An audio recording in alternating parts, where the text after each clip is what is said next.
안녕하세요. 글로벌 리포트 장량입니다. 저는 오늘 워싱턴 DC 포토맥 강에 자리하고 있는 시어도 루스벨트 섬에 나왔습니다. 36만 제곱미터 규모의 이 섬은 미국 국립기념물이자 숲과 습지로 이루어진 야생보호구역인데요. 미국의 26대 대통령 시어도어 루스벨트를 기념하기 위해 1930년대 조성됐습니다. 42살의 미국 최연소 대통령으로 취임한 시어도어 루스벨트는 미국 대통령 중 최초로 환경 보존을 국책 사업으로 삼았는데요.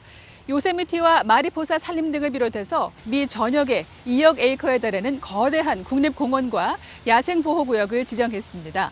루스벨트는 또한 재임 기간 러일 전쟁 종전을 중재한功勞를 인정받아 노벨 평화상을 수상했고 파나마 운하건설, 노동자 권익 신장 등 나라 안팎으로 큰 업적을 남겼는데요. 20세기 미국이 강대국으로 성장하는 데 기틀을 닦은 대통령이라는 평가를 받아서 사우스다코타주의 러시모어 산에 얼굴이 새겨지기도 했습니다. 뉴욕 자연사박물관 앞에 있는 그의 동상은 박물관을 소재로 한 영화에 등장하기도 했는데요. 식민주의를 미화한다는 이유로 페인트를 뒤집어 쓰는 등 여러 차례 순환을 겪다가 최근 벌어진 인종차별 반대 시위의 여파로 80년 만에 철거가 결정됐습니다. 다양하고 깊이 있는 세계 소식 글로벌 리포트 지금 시작합니다.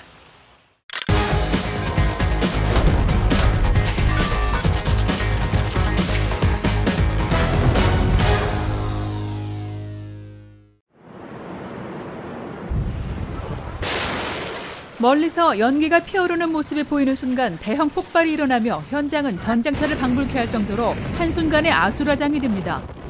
멀리 떨어진 거리에서도 사람들이 뒤로 날아갈 만큼 폭발의 위력은 강력했습니다. 지난 4일 레바논 수도 베이루트의 항구에서 발생한 초대형 폭발 사고의 정확한 원인은 밝혀지지 않고 있으나 레바논 정부는 항구 창고에 적재됐던 인화성 물질 질산 암모늄이 폭발한 것으로 추정하고 있습니다. 100여 명이 사망하고 수천 명이 다친 것으로 관측되는 가운데 아직 수습되지 않은 현장에는 더 많은 피해자가 있을 것으로 예상된다고 당국은 전했습니다. 항구 근처의 건물도 여러 채 무너져 30만 명 이상의 시민들이 갈 곳을 잃은 상태입니다. 미국 항공운주국 소속 우주비행사 2명이 지구로 귀환해 이번 주 주요 해시태그에 올랐습니다.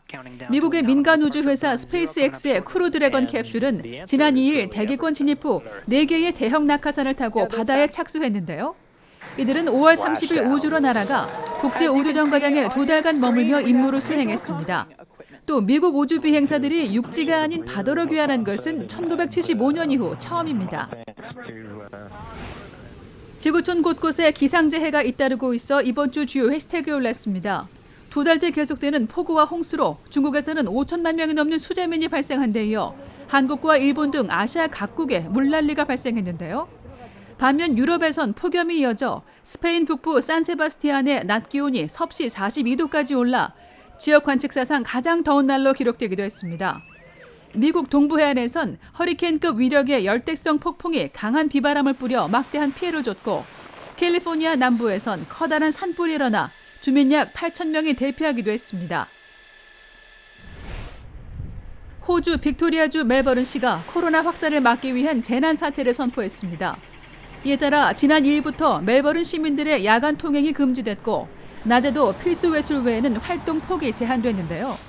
장기간 집에서 버틸 생필품 구매를 위해 시민들이 대형마트에 길게 줄을 선 모습이 포착되기도 했습니다. 빅토리아 주정부는 봉쇄 조치 등을 통해 확진자 증가 추세를 꺾어보려 안간힘을 쓰고 있으나 신규 확진이 계속해서 늘고 있는 상황입니다. In Joe Biden's America, you and your family will never be safe. Rioters and criminals will be totally protected.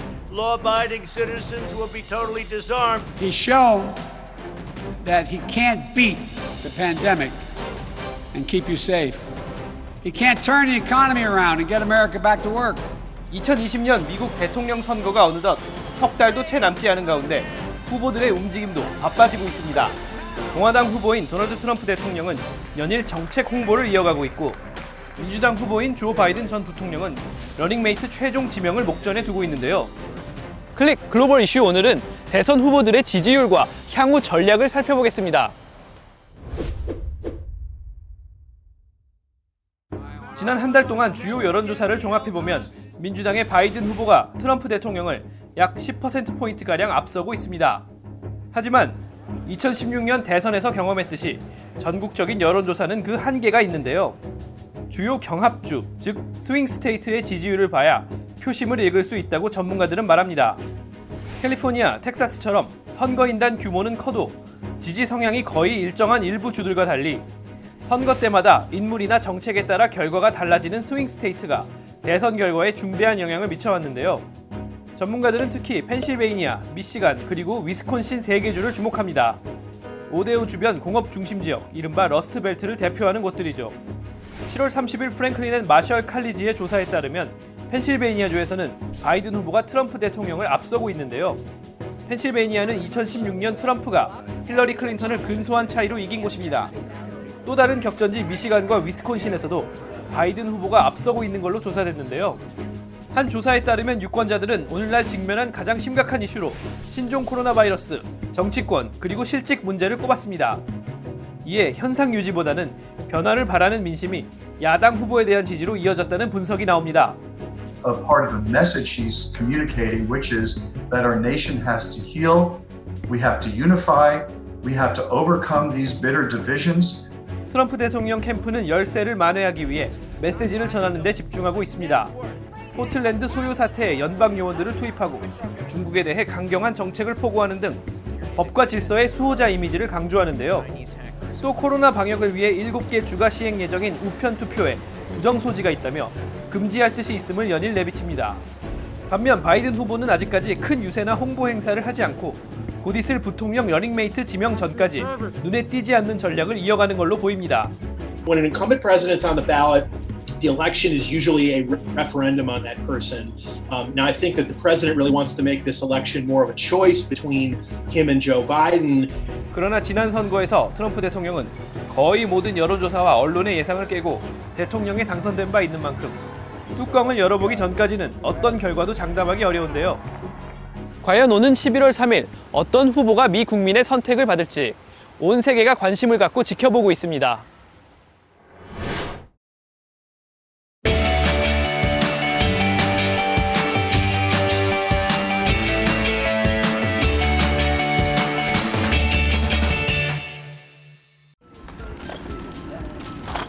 I'm Olivia Snyder, and I'm 12 years old. My mom draws the sketch or the plan, and then we tape out how we want it to look. For today's project on our turtle, we took a style that I found online, which is from stain, or like a fake stain art, but with chalk, where you tape out what you want to paint, and then to give you nice, clean, crisp lines. And then we like to color it in and make it look nice. We wanted to do something with the manhole to make it prettier and make our neighborhood look nicer and bring a smile to people's faces. I first heard about the Stay-at-Home Chalk Art Festival by a neighbor who posted it on our HOA Facebook page. But I actually didn't have any chalk, so I sort of dismissed it. Just by coincidence, a neighbor was cleaning out her house and found a bunch of extra chalk and asked if we would like it. She was so generous to offer us the chalk, so we were grateful for that. Because it started right when the lockdown was pretty serious and, we didn't go anywhere. Every week, the Stay-at-Home Chalk Fest had a different theme. So a week ahead, we would look into ideas about what we would like to do. Ellen Cho and her daughter submitted drawings every week, and they were very creative and have quite a range of drawings.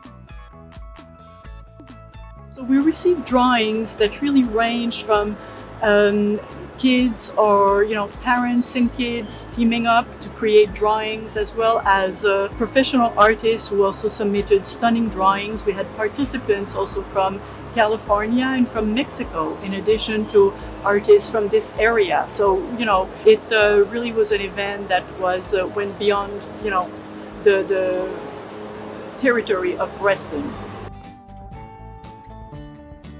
As you can guess, my daughter is 12 and really into her video games, like most girls her age.